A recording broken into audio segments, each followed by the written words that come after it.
श्री दुर्गा प्रसन्न नायक। धन्यवाद बाचस्पति महोदया।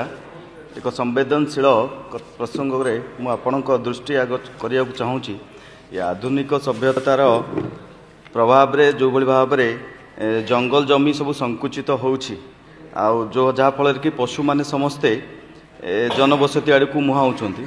से आम सरकार हाथी साथी करिसेंती ताकि हाथी मानक आक्रमण मु जो जिलू आसूची केन्द्रापड़ा जिला महाकालपड़ा निर्वाचन मंडल सेठी आमर बारहा मानकर आतंक अनेक धन जीवन क्षयक्षति होउछंती, अनेक लोकंकर जीवन हानि होउछ।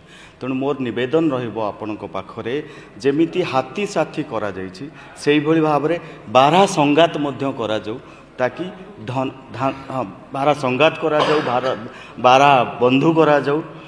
से भली भावे कुंभीर मध्य आपण माने मु आपन गोटे आंकड़ा देखैबी जोड़ा 22-23 रे 5 जनकर जीवन जाइतिला, 23-24 रे 6 जनकर, 24-25 रे 4 जनकर।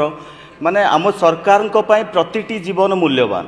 तेणु से प्रसंग में मुझे आपण दृष्टि करने को चाहूँगी जे से भली भाव में कुंभीर संगात करा जाऊ जद्वारा कि कुंभीर मानकर जो माने अटैक होउची सरीनी बाबू भाई आहरी अच्छी एबे आपण माने देखि पारुथिबे बिलुआंकर तादार बहुत जोरे बढ़िलानी। बहुत लोकों को आपण माने राति रे आपण जिबे कुकुर संख्या कमी गलानी, बिलुआ संख्या बढ़ी गलानी। तेणु निश्चित माने बहुत अनेक गाँव में एबे बिलुआ माने सब कामुड़ुछन। ये कथा मध्य मु दृष्टि आकर्षण करी गणेश भाई दृष्टि आकर्षण करी। तेणु मु आपणक माध्यम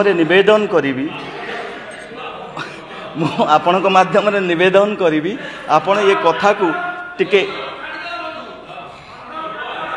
हाँ समस्त यही भली कथा तो से कहवाक चाहूँगी आपण टिके दयाकर जो कथा कहगला कुंभीर संगात हो कि बारहा मित्र ये सबू टिके यार व्यवस्था जदि करा जाए एथिरे किछि लोक एनगेज करा जिवो जो थी कि सेमाने निश्चिंत भाव में लोक मान को बुझेबे आउ टिके समस्ते संक्षिप्त रे रखिबा नहीं ये गोटे जीवन हानि कथा प्रतिटी जीवन आम मूल्यवान। तेणु निश्चिंत भाव ये कथा को पुनर्विचार